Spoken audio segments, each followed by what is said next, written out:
Sabato 16 marzo al Palastadio di Conegliano si è svolto un significativo allenamento di karate organizzato dalla neonata ASD Officina Sportiva.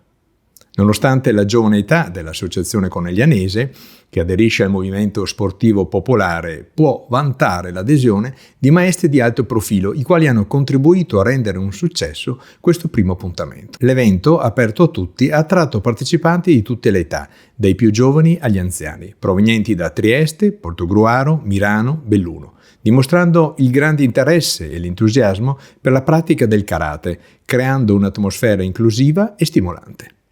Durante la sessione di allenamento i maestri hanno guidato gli atleti attraverso una serie di lezioni sugli elementi fondamentali del karate e tecniche più avanzate, adattandosi alle diverse capacità e livelli di esperienza dei partecipanti.